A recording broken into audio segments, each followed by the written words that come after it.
Perkenalkan, kami adalah CGP Angkatan Kelima dari Kabupaten Pak Barat.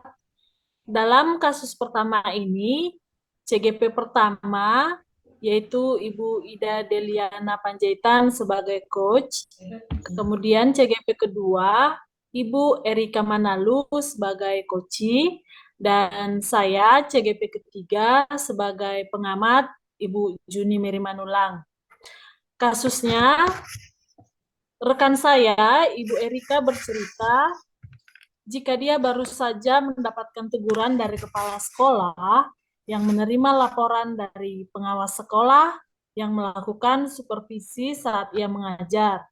Pengawas sekolah yang melakukan supervisi tampak keberatan ketika rekan saya, Ibu Erika, mengajar tanpa buku teks. Rekan saya mengajar dengan memanfaatkan sumber-sumber belajar yang lainnya. Ketika diingatkan pengawas tersebut, rekan saya menyampaikan jika ia tetap mengacu pada kurikulum yang ada walaupun dia tidak mengajar menggunakan buku teks. Pengawas tersebut tampaknya tersinggung dan memberikan laporan tentang hal itu kepada kepala sekolah. Bagaimana Anda menyikapinya? Selamat siang Bu Ida. Selamat siang Bu Erika, apa kabar? Kabar baik Bu. Begini Bu, apakah saya bisa mengganggu waktu Ibu sebentar? Hmm, ya Bu, silakan duduk di sini Bu. Kebetulan saya juga lagi preles. Jadi kita bisa bebas Bu. Syukurlah Bu, makanya saya mencari Ibu dan ingin menemui Ibu di sini. Hmm, Jadi sekarang ada keperluan apa Bu Erika menjumpai saya Bu? Begini Bu Ida, saya mau bercerita tentang kejadian yang tadi pagi saya alami. Saat itu pengawas masuk, lalu beliau mensupervisi saya saat saya mengajar. Oke Bu, begitu ceritanya ya. Lalu apa yang ingin Ibu ceritakan kepada saya Bu? Nah, di sini seperti ini Bu. Saat saya sedang mengajar itu kan saya di kelas 10 MIA. Nah, di situ tiba-tiba datanglah Bapak pengawas masuk untuk mengadakan supervisi seperti semester sebelumnya. Nah, Bapak pengawas itu tampaknya keberatan saat saya mengajar itu tanpa menggunakan buku teks. Padahal saya menyampaikan juga kepada Bapak itu, Bapak beliau bahwa yang saya ajarkan tetap mengacu pada kurikulum. Seperti yang kita tahu kan sekarang kurikulum 2013 Bu. Jadi saya tetap mengacu pada situ, pada kurikulum itu dan tidak lari dari jalur. Nah, walaupun saya memang tidak menggunakan buku teks. Dan dari situ terlihat bahwa Bapak pengawas itu tersinggung dan menyampaikan kepada kepala sekolah, lalu kepala sekolah memanggil lalu menegur saya, Bu. Oh, begitu kejadiannya ya Bu ya. Lalu Bu, apa yang ingin Ibu capai di akhir pembicaraan kita ini nanti, Bu? Ya, saya hanya ingin dapat solusi dari permasalahan saya, Bu. Kemudian saya juga membutuhkan seseorang untuk mendengarkan curahan hati saya. Oke ya. Nah, tadi Ibu menceritakan ya bahwa Ibu mengajar tanpa menggunakan buku teks. Betul ya, Bu ya? Iya, Bu. Nah, menurut Ibu, hambatan apa Bu yang Ibu hadapi bila menggunakan buku teks saat mengajar, Bu? Sebenarnya tidak ada ya, Bu. Kebetulan memang materi pelajaran yang saya ajarkan hari ini itu kan tentang expressing care and sympathy. Itu kan materinya ini sudah saya kuasai dan saya juga sudah menyiapkan media belajar. Sehingga saya tidak perlu lagi menggunakan buku teks, Bu. Yang penting kan masih sesuai dengan standar kurikulum yang berlaku, Bu. Oh, begitu ya, Bu ya. Lalu, apakah ada perbedaan, Bu, yang Ibu rasakan saat Ibu mengajar tanpa menggunakan buku teks dengan dibandingkan dengan Ibu mengajar menggunakan buku teks, Bu? Ada, Bu. Sebenarnya ya Kalau saya ini tanpa menggunakan buku teks itu saya lebih leluasa sepertinya saya rasa gitu Bu. Karena saya lebih enjoy aja mengembangkan materi pelajaran khususnya tentang materi saya tadi expression of showing care and sympathy itu. Nah, saya bisa menggunakan media pembelajaran yang lebih menarik, terus sumber-sumber belajar yang saya tampilkan pada siswa itu pun bervariasi sehingga memang memicu motivasi siswa itu untuk belajar, Bu. Ya, ya, ya, ya, ya. Jadi Bu, pada saat Ibu mengajar, Ibu menggunakan media apa ya Bu? Saya banyak ya Bu pakai media. Yang pertama itu saya ada menggunakan media PowerPoint. Kemudian saya Mm-mm. juga ada menggunakan media belajar YouTube. Dari situ saya mengakses video ya Bu. Jadi di PowerPoint itu saya tampilkan gambar-gambar. Terus ada juga contoh-contoh dialog tentang menunjukkan showing care and sympathy tadi. Kemudian videonya juga menunjukkan percakapan dari orang-orang yang memang menunjukkan rasa peduli dan rasa simpati dalam bahasa Inggris. Nah, jadi dengan menayangkan gambar-gambar dan video-video itu juga saya eh, saya melihat bahwa siswa itu eh, lebih termotivasi Bu untuk belajar dan mereka bisa melihat contoh nyatanya seperti itu Bu. Ya, ya, ya, saya paham, Bu. Ya, jadi kalau dari cerita kita ini dapat saya simpulkan ya, bahwa Ibu itu lebih leluasa mengajar tanpa menggunakan buku teks dan siswa juga lebih terinspirasi ya, Bu ya, mengenai materi pelajarannya.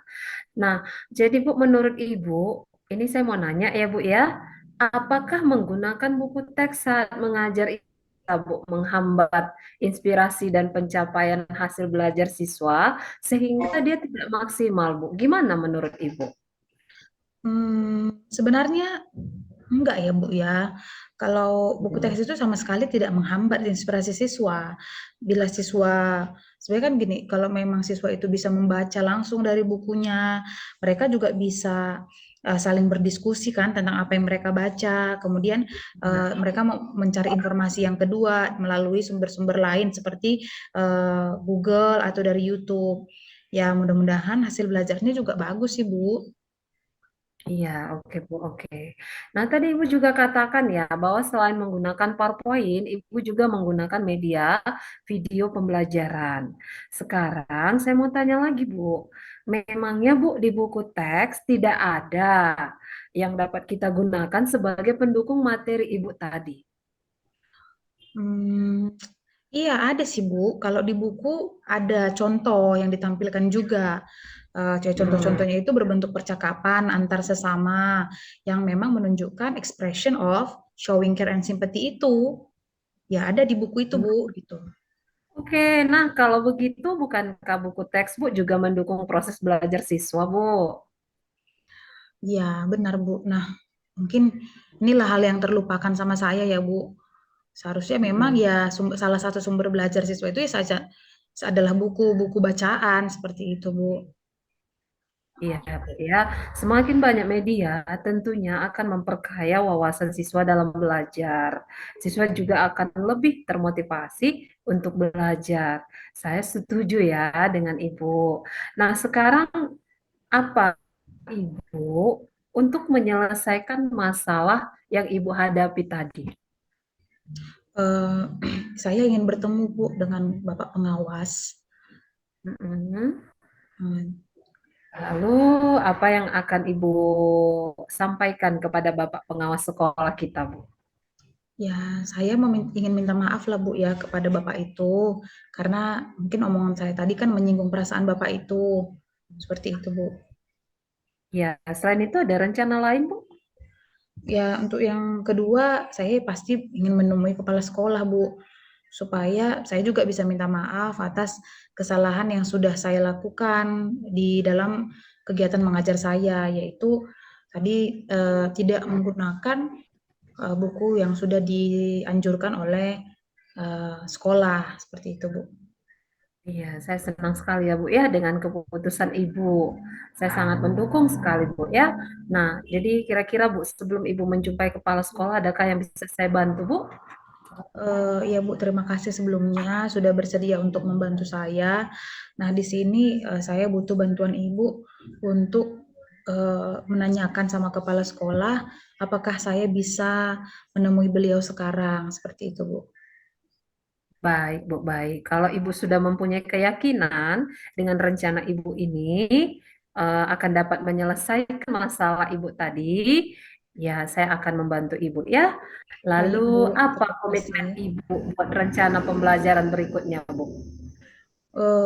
Ya, seperti yang sudah saya katakan tadi, Bu, itu merupakan hal yang terlewatkan oleh saya. Jadi nanti memang saya akan menggunakan buku teks saat mengajar di kelas, meskipun saya menggunakan media pembelajaran yang sudah saya siapkan. Jadi memang itu saya kombinasikan seperti itu, Bu.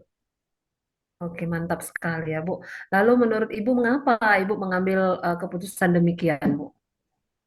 Ya, karena memang siswa kan juga perlu untuk kegiatan membaca. Itu sebagai salah satu dukungan saya dalam kegiatan literasi. Kemudian selain membaca, media belajar yang saya pergunakan, membaca informasi dari buku, itu juga mendukung membuka pikiran siswa dan membantu untuk menggali inspirasi siswa itu dalam belajar.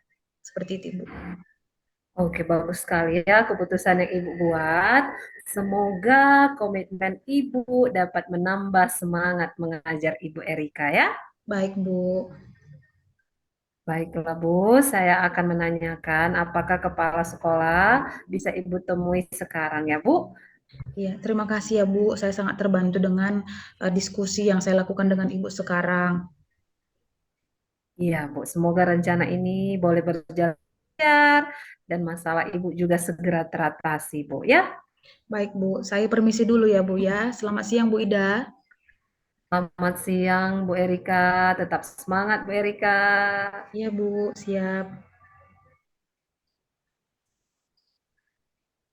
Baik, menurut pengamatan saya, kegiatan coaching yang sudah dilakukan sudah memenuhi langkah dalam model Tirta, di mana tujuan dalam menyampaikan coaching sudah disampaikan, coach sudah menyampaikan pembuka, dan juga coach dapat menyampaikan tujuan yang hendak dicapai dengan jelas. Dalam identifikasi, pertanyaan coach sudah bersifat terbuka dan mampu mengeksplorasi coach dalam memberikan respon dengan lancar. Kemudian, coach sudah mampu memberikan pertanyaan, pengambilan keputusan yang mandiri oleh coach. Coach juga membuat coach mengeksplorasi jawaban sehingga menjadi jawaban yang spesifik. Dan yang terakhir, coach dapat mengarahkan coach untuk membangun komitmen. Coach telah dapat membuat komitmen secara mandiri yang tentunya berbasis Tirta. Demikian penampilan dari kelompok kami tentang praktek coaching. Kami akan melanjutkan untuk kasus yang kedua.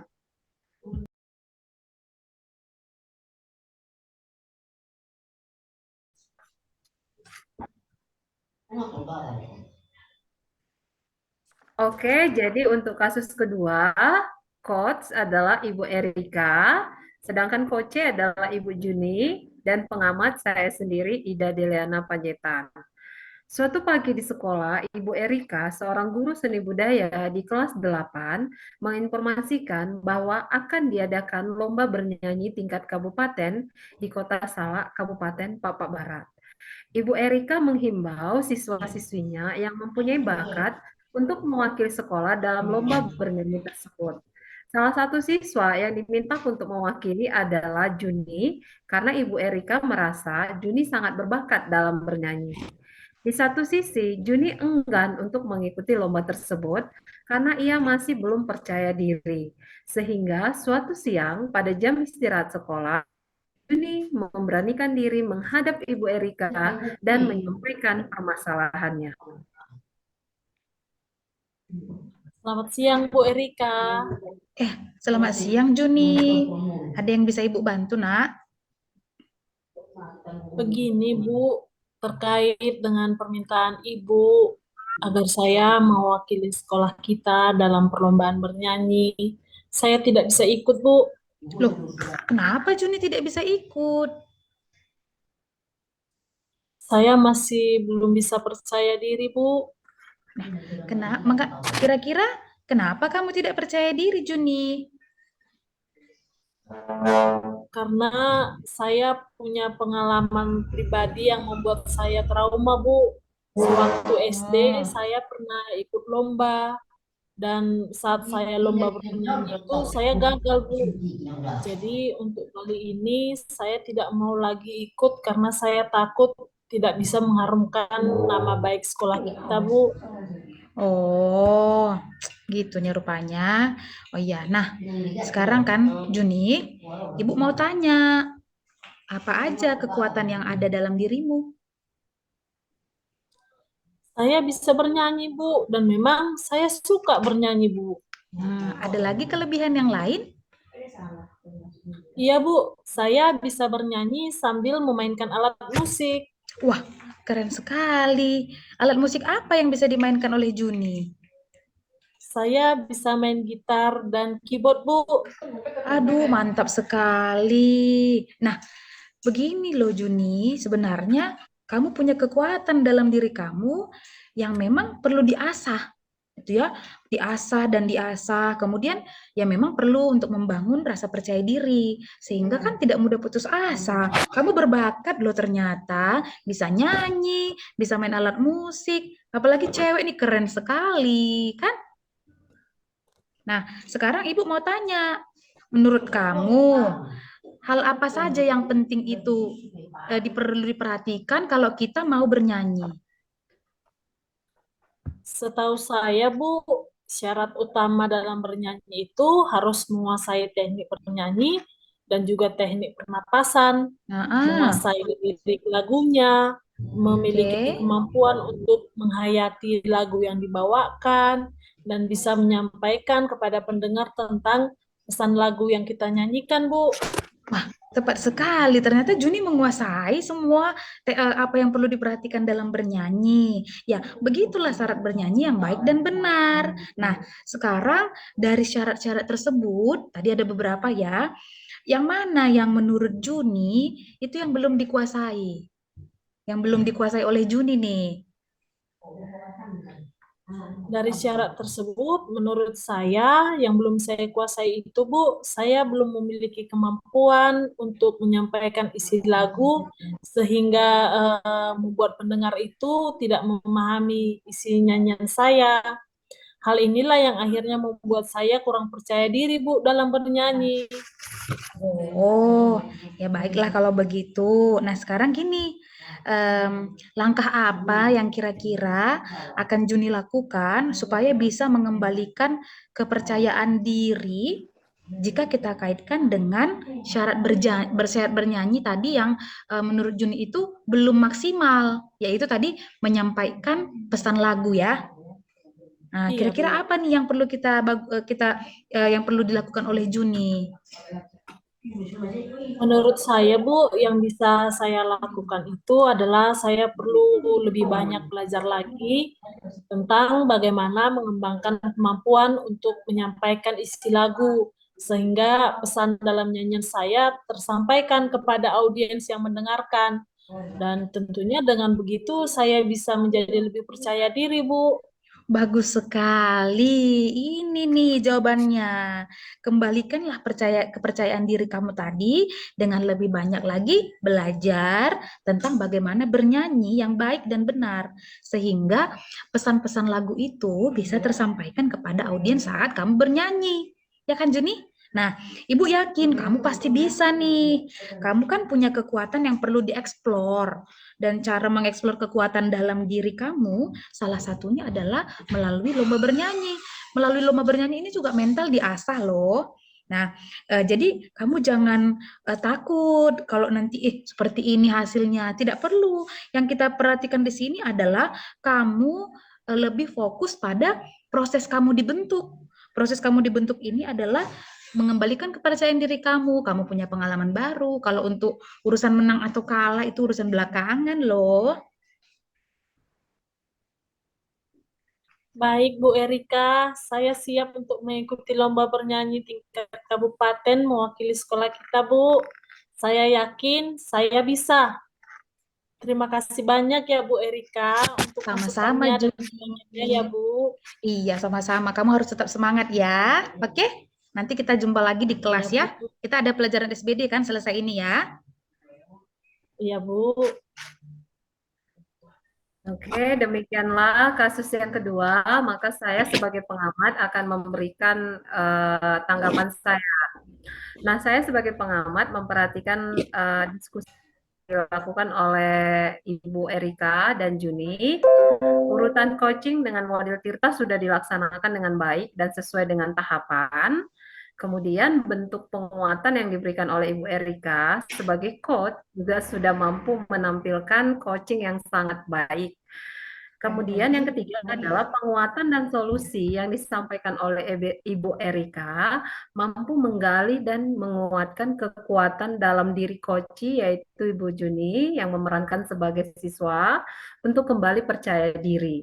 Jadi unsur intrinsik dalam motivasi sudah berhasil ditampilkan. Demikian kasus kedua yang kami bahas.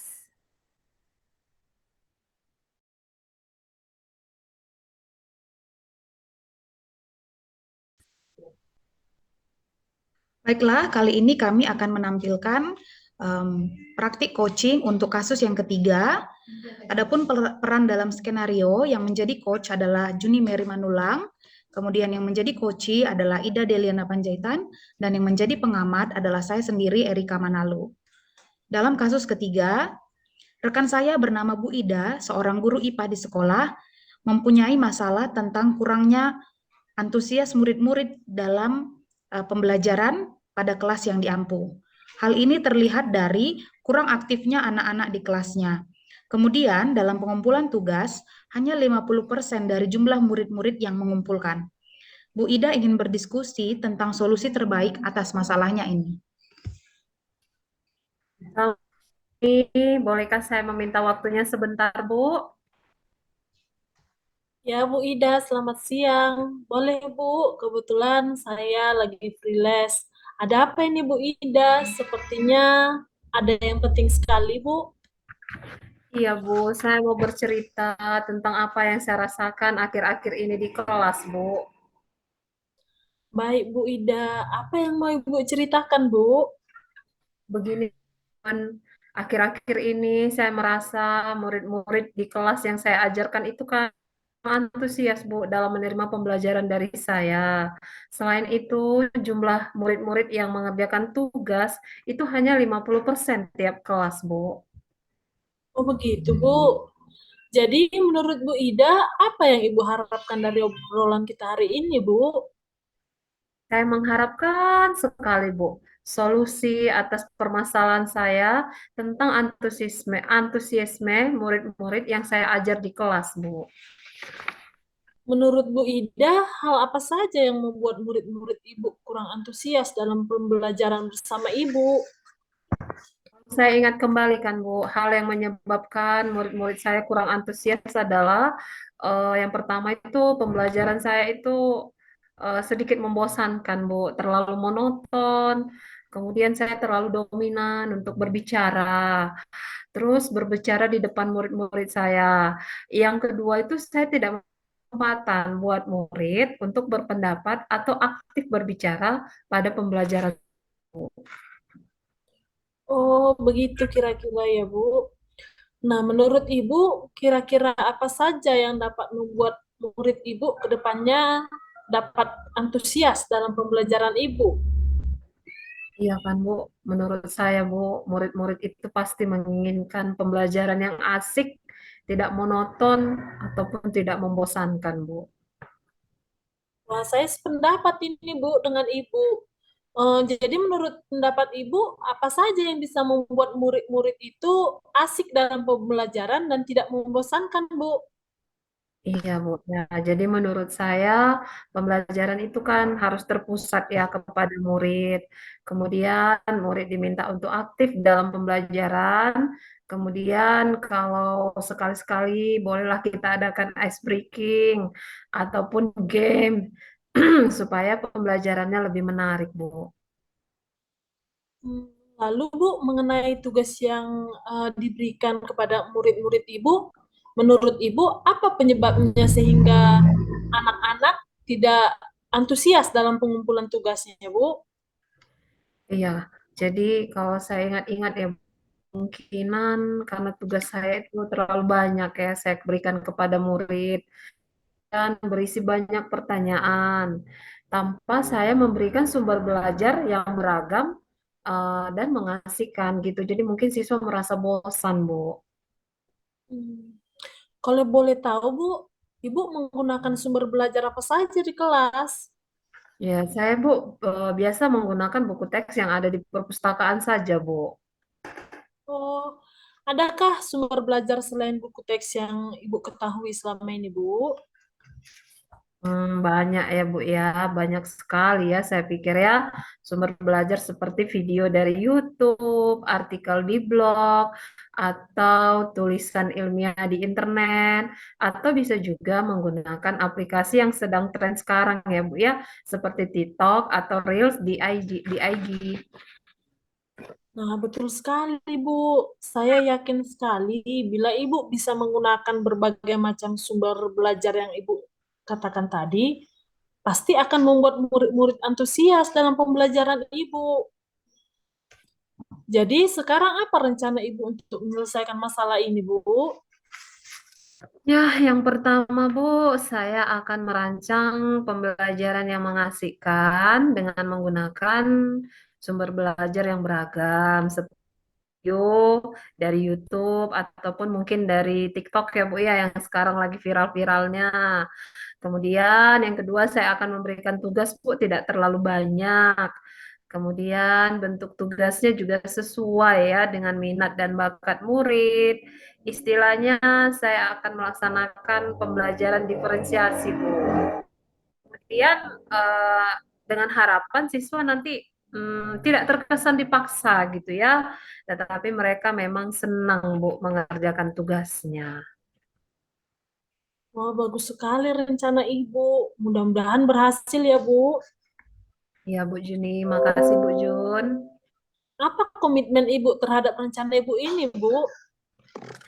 Ya Bu, saya berkomitmen ini ya Bu ya untuk selalu membuat rencana pembelajaran yang mengasihkan, yang menggunakan banyak sumber belajar untuk mengeksplorasi materi yang sehingga murid-murid saya itu kan dapat menjalankan merdeka belajar dan saya akan membuat saya senang dalam kegiatan eksplorasi materi tanpa akan saya serahkan ya kepada siswa pemilihan sumber belajarnya gitu Bu. Wah, ide yang bagus itu, Bu. Saya sangat mendukung. Mudah-mudahan semua berjalan lancar dan sesuai dengan harapan Ibu ya, Bu. Iya, terima kasih Bu Juni atas waktu dalam sharingnya. Mudah-mudahan saya bisa memperbaiki diri dan juga boleh menciptakan pembelajaran yang menyenangkan buat murid ya Bu. Amin, Bu Ida. Oke, terima kasih Bu Jun. Sama-sama, Bu Ida. Baiklah, di sini saya akan menyampaikan pengamatan saya sebagai seorang pengamat. Dalam menyampaikan coaching, coach dan coaches sudah dapat menyepakati tujuan pembicaraan yang akan berlangsung, di mana tujuan ini berasal dari coach itu sendiri. Kemudian dalam identifikasi, coach sudah dapat melakukan penggalian dan pemetaan tentang situasi yang sedang dibicarakan dan menghubungkannya dengan fakta-fakta yang ada. Kemudian untuk yang berikutnya, dalam rencana aksi, coach sudah dapat mengembangkan ide atau alternatif untuk solusi yang akan dibuat oleh coachee. Dan yang terakhir, coach dapat mengarahkan coachee untuk membuat komitmen atas hasil yang dicapai untuk tindakan dan langkah selanjutnya. Demikian penampilan dari kami untuk praktik coaching dari kasus ketiga. Terima kasih.